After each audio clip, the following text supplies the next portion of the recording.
The rain in Toronto was sharp that night, like needles on my cheeks. We were in a glass tower near the lake, on the 42nd floor, eating dinner at my mom's place. My mom's condo smelled like truffle oil and money.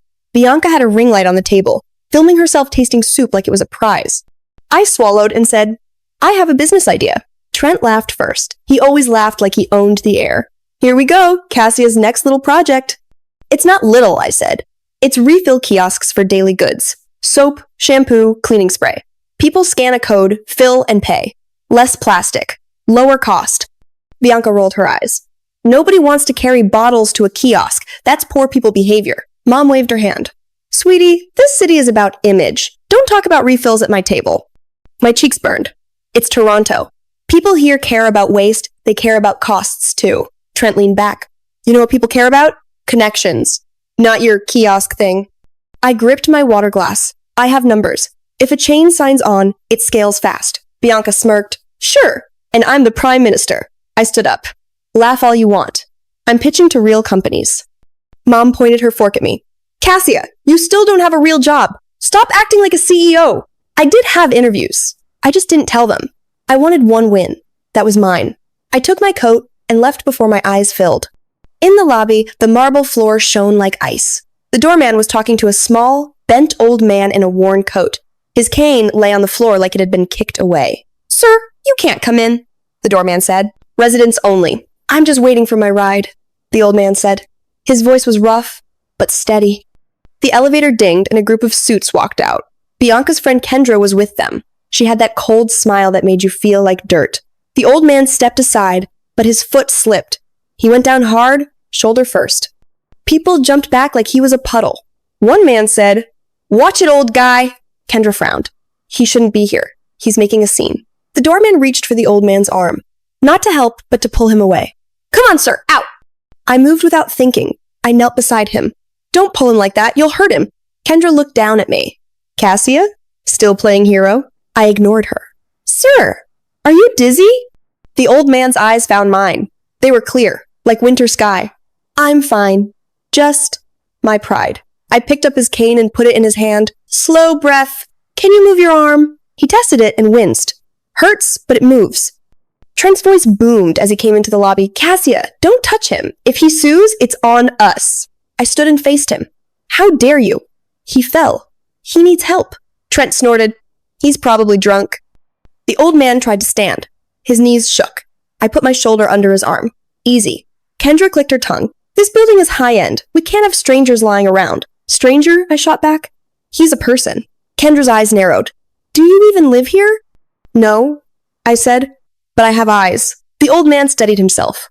"Thank you, young lady. What's your name?" "Cassia Morin." He nodded like he was storing it. "Cassia, you have courage." Kendra scoffed. "Courage doesn't pay rent." A black SUV rolled up outside. A driver hurried in. "Mr. Sterling, I'm so sorry. The traffic." "Mr. Sterling." The old man. My stomach flipped. He gave the driver a sharp look. "You're late." The driver saw his shoulder and froze. "Sir, are you hurt?" "I'm fine," he said. Then he turned back to me. "What were you doing in this building?" I hesitated. "My mom lives here." He glanced toward the elevator, where my family had gone quiet. Bianca suddenly looked less shiny. Mr. Sterling's mouth tightened. "Interesting." The driver whispered, "Mr. Sterling, Chairman Sterling is waiting." Chairman Sterling. That name hit me. Sterling Harbor Group. The biggest company on Bay Street. The one I had an interview with tomorrow. Mr. Sterling leaned closer to me. "Are you looking for work, Cassia Morin?" I blinked. "I have an interview in the morning. At Sterling Harbor Group." Kendra's head snapped toward us. "You do?" Mr. Sterling's eyes stayed on mine. "Which department?"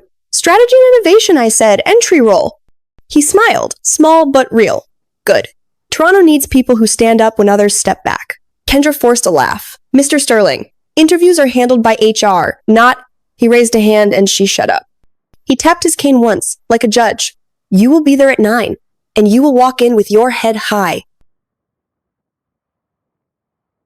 Quick pause. If you're enjoying this early spring Toronto story and you understand it, comment where you're watching from, and please hit subscribe. If you enjoyed this story and you want more real, intense revenge stories like this, please subscribe to my YouTube channel right now. Your support helps me keep making bigger, better, and more interesting content for you. And don't watch alone. Invite a friend. Share the video. and tell others to join you in supporting this channel so we can grow together. Now, I want to hear from you too. Write in the comments where you're watching from, your country or your city. I read your comments, and your support truly matters. All right, now let's go back to listening to the beautiful revenge story of our protagonist, Cassia Morin. He nodded. One more thing. Don't let your family's laughter rent space in your mind. Then he walked out, with his driver, slow but proud. Outside, the rain kept falling. Inside, my hands shook. The next morning, the city looked like steel. I took the subway to Bay Street, then walked under tall buildings that made me feel small. Sterling Harbor Group's lobby was bigger than my whole childhood home. Polished stone, huge screens, people moving like they had missions. At reception, I gave my name. The woman checked the list. Cassia Morin. Interview room C. In the waiting area, I saw Kendra again. She was in a fitted blazer, holding a tablet like a weapon. She leaned close and smiled without warmth. You should have stayed in your lane last night. I kept my voice calm. I'm here for an interview. You won't get past me, she said. People like you don't belong near the executive office. Before I could answer, a door opened. Cassia Morin? I stood. That's me. Inside, 2 managers sat with papers. Kendra took the 3rd seat, even though she wasn't listed on the panel card. One manager said, tell us why you want this role. And that's some things. I started with my background, my work projects, my idea about refill kiosks, and why scaling matters. I spoke in plain words and clean numbers. Kendra cut in. This role is about discretion. She's the type to cause scenes in public. The manager frowned. What does that mean? Kendra looked at me. Tell them how you shouted at a resident last night. I clenched my jaw. I defended an elder who fell. Kendra laughed. Sure. I leaned forward. If caring for someone is a flaw here, then I don't want the job. The room went still. A new voice came from the doorway. Caring is not a flaw. All heads turned. A tall man walked in, dark suit, no smile. Everyone stood at once. Mr. Sterling, the manager said. Elliot Sterling, the CEO. My heart kicked like a drum. He looked at Kendra. Why are you in this interview? Kendra stammered. I was just helping. You were blocking, he said. Calm, but deadly. Leave. Her face flashed red. Sir, now, he said. Kendra rushed out like the floor was burning. Elliot's gaze landed on me. Cassia Morin. Yes, I said, trying not to shake. He sat down across from me. My father came home with a bruised shoulder last night. He said you were the only one who treated him like a human. The managers exchanged looks. Elliot continued, we hire on merit, so I read your resume at 6 a.m. My mouth went dry. You have strong scores, he said. And you built a small pilot plan for a refill model at your last job. I nodded. It was a test. It worked. He tapped the resume. You will start as an intern in the executive strategy office. 1-month trial. If we have no... The managers blinked. Sir, we're fully staffed. Elliot didn't look at them. Make space. Then he looked at me like he was weighing my spine. One warning. This place eats soft people. I swallowed. I'm not soft. A hint of something... almost respect crossed his face. Good. Welcome to Sterling Harbor. I walked out of the building with my knees floating. For the first time in months, the air tasted like possibility. Day 1, Jonah Patel showed me my desk. It was small, but it had a view of the city like a promise. Jonah whispered, You're the new intern? People are already talking. About what? I asked. About how the CEO personally hired you, he said. And about Kendra Vale. I sighed. I didn't ask for any of that. Jonah nodded. Just keep your head down. And save everything. Emails, files, notes, trust me. That afternoon, Elliot called me into a meeting with a big retail client, Northmart Canada. I was there to take notes and manage documents. Kendra wasn't in the room, but I felt her in the air like cold smoke. After the meeting, Elliot said, Bring the pricing model to my office for signature. I took the folder from finance and headed to the pantry to grab water. Like Jonah told me to stay human. In the pantry, Owen Rusk from compliance stepped too close. He smelled like sharp cologne and power games. New girl, he said. CEO's favorite already? Excuse me, I asked. He smiled. If you play your cards right, you won't be an intern for long. I stepped back. I'm here to work. He leaned in. Work can mean many things. My stomach twisted. I pushed past him and left. When I handed Elliot the folder, Kendra was already there, acting like she belonged. She looked at me and said loudly, Careful with documents, interns. Some people can't be trusted. Elliot's eyes narrowed. What are you implying? Kendra shrugged. Nothing, just protecting the company. Elliot opened the folder. His face went still. He flipped the pages again faster. This isn't the Northmart model. My mouth fell open. It was when I got it. The numbers on the page were wrong. Not small wrong, disaster wrong. It looked like fraud. Elliot's voice cut through the air. Kasia, where did you get this? Finance, I said. Then the pantry. Then straight here. Kendra folded her arms. Pantry cameras are always broken, aren't they? Jonah's warning rang in my head like a bell. Elliot turned to Zhang, his assistant. Pull the digital trail. Now, Kendra smiled, thin. Sir, we can't let interns risk $1 billion account. My throat tightened. I didn't change anything. Elliot stared at me. If you didn't, someone did, and I will find them. His phone buzzed. He answered, listened, then his jaw set. He looked back at me. Security says the original file is gone from the server. My skin went cold. Gone? Elliot's eyes were ice. And compliance says the access came from your login. I froze. Because I knew what that meant. Someone had just turned my first week into a trap. Elliot set the folder on his desk and said, Zhang, call IT. Now. Kendra tried to speak, but Elliot raised one hand. Wait outside. When the door shut, he looked at me. I don't know if you did this, but I know someone wants you blamed. You have 1 hour to help me prove it. IT pulled the access log. It showed my username, overwrote the file. My stomach dropped. I was in the pantry, I said. Owen Rusk was there too. Elliot's eyes hardened. Bring Owen. Owen walked in, smiling like this was a joke. Elliot didn't smile back. Did you touch her documents? Owen lifted both palms. No, sir. Elliot nodded to IT. Pull the pantry backup camera. A grainy clip loaded. There I was, setting the folder down for 10 seconds. Then Owen's hand slid in. He opened it, swapped 2 pages, and slid it back. Owen's smile collapsed. Elliot's voice went quiet. You framed my employee. Owen stepped back. Kendra told me to scare her. She said Cassia was a risk. Elliot turned toward the door. Find Kendra.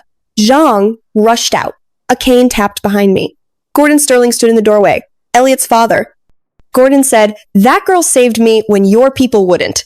Elliot faced Owen. Security. Police. Now. Owen started pleading, but 2 guards took his arms and marched him out. Zhang returned pale. Mr. Sterling, Kendra is gone. Her desk is cleared. My phone buzzed. Unknown number. Stop digging, Cassia, or the next proof will bury you. My fingers went cold. A company lawyer came in with an evidence bag. Inside was a flash drive. It was taped under Cassia's chair, she said. If there's client data on it, this turns criminal. Elliot stared at me. I'm suspending you until we know what's on that drive. My throat ached. Please, give me a chance. Gordon tapped his cane once. Give her 30 days. If she finds who planted it, she stays. If she fails, she walks. Elliot's jaw tightened, but he nodded. 30 days. Starting now. I left the tower shaking. Jonah called as I crossed the street. I saved the log screenshot, he whispered. Kendra used a token. She's not done. When I checked my bag, the folder with my refill pitch was gone. My skin prickled. Someone was taking my future. My page. At home, my notebook was on the table. Open to a page I never wrote. Your refill idea is not yours anymore. Below, it was an address by the Toronto Harbor. Then my buzzer rang. A deep voice said, Miss Morin, this is Toronto Police. Open the door. The police at my door didn't look angry. They looked tired, like they had seen too many lies. I opened up with both hands visible. I didn't steal anything, I said. I think someone is framing me. The officer glanced at the badge on my counter. Sterling Harbor, you're suspended, he said. For now, I replied. My voice shook, but I held it. Please come in. I have proof. I showed them Jonah's screenshot of the access log, the pantry clip that Elliot's team saved, and the threat text on my phone. The officer nodded. We'll take a statement, but if that flash drive has client data, the company can press charges. I know, I said. That's why I need to find who planted it. When they left, it was still dark outside. The city hummed below my window like a giant engine.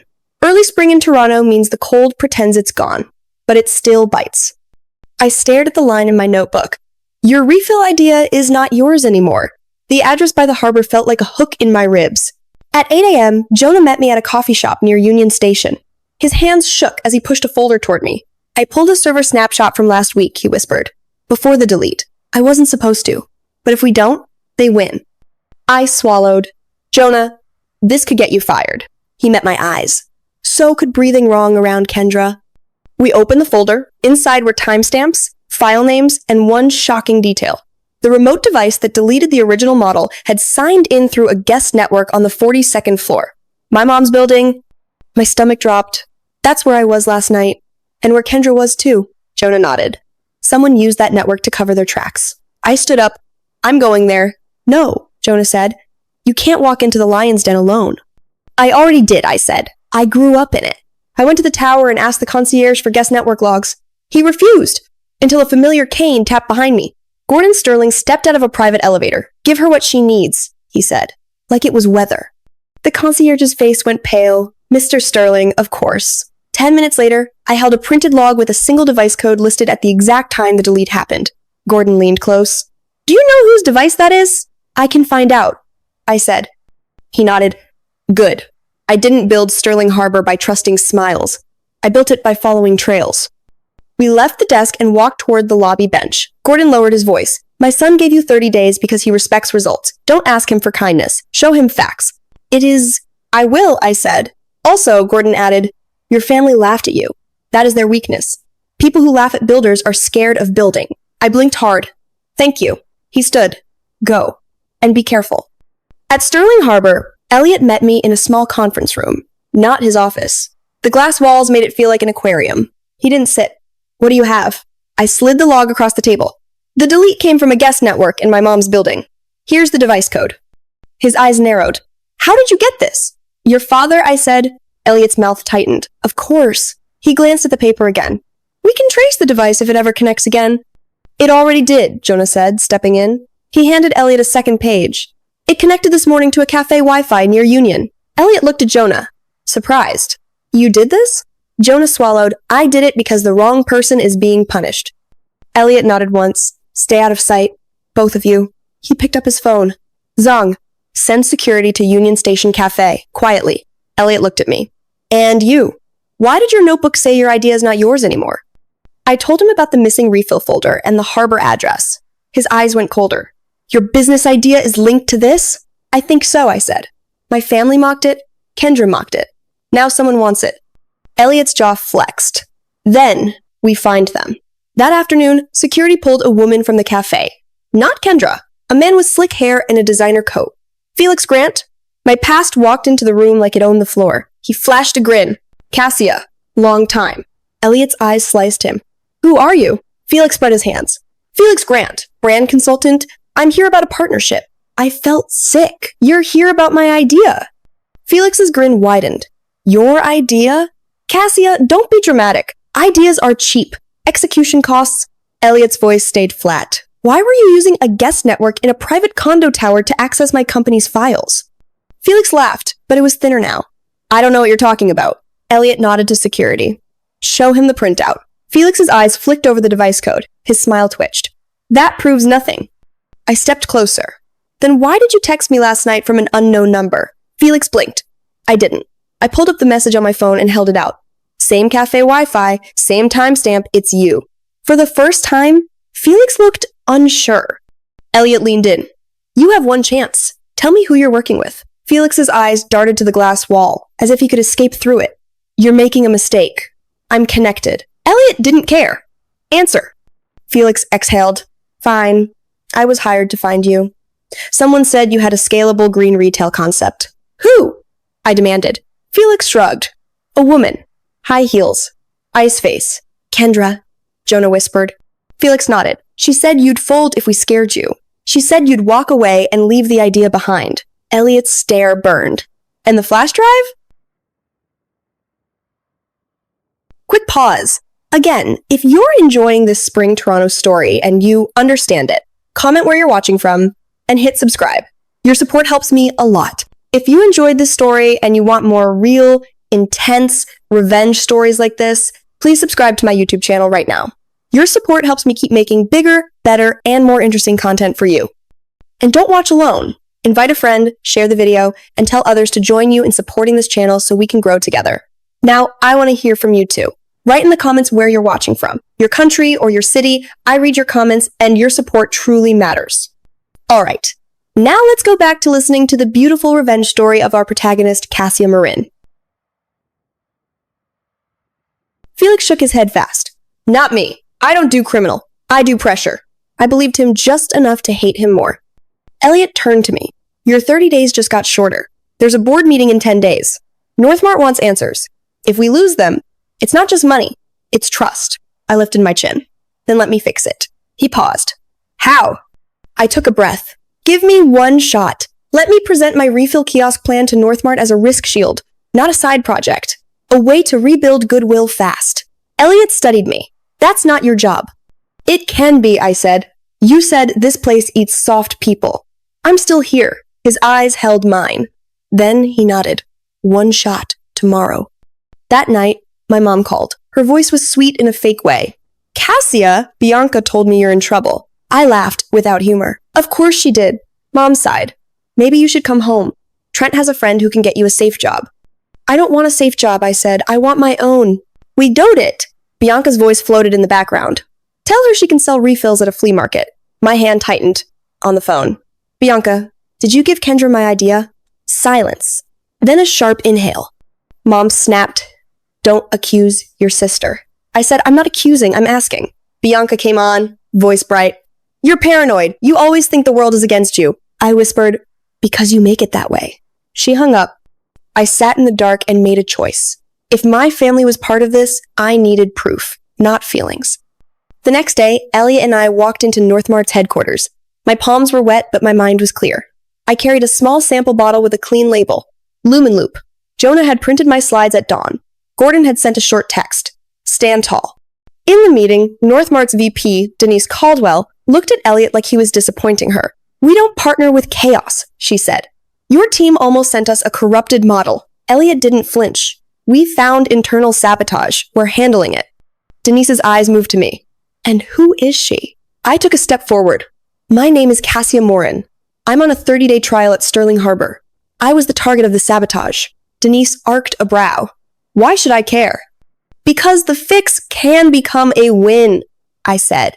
If you want a partner that protects your brand, we should build something customers can feel, not just numbers on paper. I clicked to my first slide. A simple chart.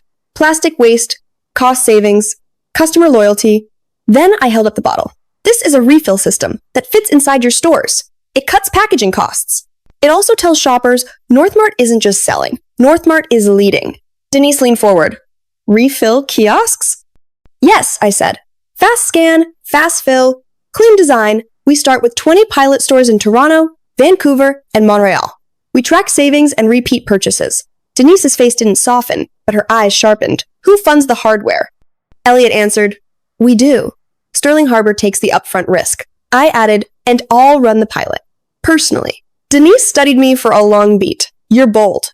I nodded. I'm tired of being laughed at. Denise finally sat back. Fine, pilot first. 10 weeks. If results hit targets, we talk scale. Elliot's hand barely moved, but I saw it. He relaxed. Outside the building, he said, That was good. I let out a breath I didn't know I held. We bought time. He looked at me. We bought you a stage. Don't waste it. That weekend, Sterling Harbor announced an internal contest. The Green Tomorrow Challenge. Any employee could submit a plan to cut waste and increase profit. Winner gets one request. Jonah grinned when he read the email. This is you. I stared at the screen. This is Kendra's hunting ground too. Then beat her, Jonah said. With proof. I worked for 3 days, sleeping in short bursts. I built a prototype layout using simple cardboard and printed skins. I made a cost model. I recorded every step on my phone and saved copies to 3 drives. On day 4, I walked into the pitch room. Kendra was there. Of course she was. She smiled at me like a knife. Cute project, she said. Did you make it in kindergarten? I didn't answer. When it was my turn, I spoke in plain words. Lumen Loop is not just green. It is cheaper. It is cleaner. And it makes customers trust us again. I showed the pilot plan with Northmart. I showed customer surveys. I showed how the kiosk design could fit next to the pharmacy aisle, where traffic is high. The judges asked hard questions. I answered them all. Then Kendra stepped up. My stomach flipped when her first slide appeared. White background, water ripple pattern, my bottle shape, my words. She was using my work. She even said, I call it Lumen Loop. My hands shook. Jonah's eyes went wide. Kendra finished and smiled at the judges like she had saved the planet. A judge said, Impressive. Very polished. Kendra glanced at me, daring me to speak. So I did. I raised my phone. I have proof this is mine. Elliot's voice came from the back of the room. Show it. I walked to the front, connected my phone, and played a short clip. It showed me building the kiosk mock-up in my kitchen. The date and time were clear. Then I showed an email thread where I sent the first slides to Jonah 2 days earlier. Kendra scoffed. Anyone can fake a timestamp. Jonah stood up. Then check the company server. Cassia created the folder. Kendra opened it later. Elliot nodded to IT. Zhang rolled in a laptop. A log filled the screen. Kendra's account accessed my files at 1:12 a.m., and her badge opened our floor door 1 minute before that. The judges stared at her. Kendra's voice rose. So what? That's business. Elliot's tone stayed cold. Not at Sterling Harbor. 2 police officers stepped in. The lead officer said, Kendra Vale, you are under arrest for planting stolen data and attempting to frame an employee. Kendra screamed and tried to run, but security blocked her. They cuffed her and took her out. The room stayed quiet until the head judge cleared his throat. Cassia Morin, your Lumen Loop plan wins the Green Tomorrow Challenge. My knees shook. Jonah squeezed my elbow. You may make one request, the judge said. I swallowed. Clear my suspension today and let me lead the Northmart pilot. Elliot didn't hesitate. Granted. 10 weeks passed in a blur of store floors, spreadsheets, and late-night fixes. Customers liked the clean look. They liked saving money. The biggest surprise was trust. People posted videos of refilling and wrote, Finally, a big company doing something right. Denise Caldwell from Northmart called us back in late spring. Your pilot beat our targets, she said. We want a national rollout. 5,000 kiosks, 7-year term. She slid a contract across the table. Total value, 1.2 billion Canadian. My chest went hot. I remembered my family laughing at my dinner table, and I remembered an old man on a cold lobby floor. Elliot signed first. Then he passed the pen to me. I signed as project lead. The next day, we announced the deal in downtown Toronto. Cameras flashed, reporters shouted questions. In the back, I saw my family. Bianca pushed forward, smiling too wide. Cassia, tell them it was our family idea. I stepped to the mic. No, this was mine. Bianca's smile snapped. You can't say that. I can, I said, and I lifted my phone. And I have proof. I played an audio clip the police recovered from Felix's phone. Bianca's voice echoed in the hall. Tell Felix to scare her. If Cassia quits, we pitch it as ours. Gasps rose. Cameras swung to Bianca. Elliot stepped beside me. Sterling Harbor is cooperating with police on attempted theft and fraud. Officers moved in. Bianca backed up, then froze as they took her arm. Mom started crying. Trent tried to talk his way out. I didn't listen. For the first time, their noise had no power over me. After the crowd cleared, Elliot walked me outside. The spring air felt lighter. You earned this, he said. I did, I replied, and I'm going to protect it. That night, my phone buzzed. Unknown number. Congratulations on the $1 billion deal. Now prove you can keep it. I looked out at the city lights and realized the fight was not over. Someone inside Sterling Harbor still wanted me gone. Thank you so much for being here and supporting me. I truly appreciate every like, every comment, and every subscribe. It means more than you know, and it motivates me to keep bringing you stronger, more emotional, and more satisfying stories. If you already subscribed, thank you from the bottom of my heart. Please keep taking an interest in the channel, keep coming back, and keep sharing your thoughts with me in the comments. And if you're watching this channel for the first time, welcome. Don't forget to subscribe so you don't miss what comes next. Also, make sure you check out a new video on the channel right now. There are more powerful stories waiting for you. Goodbye.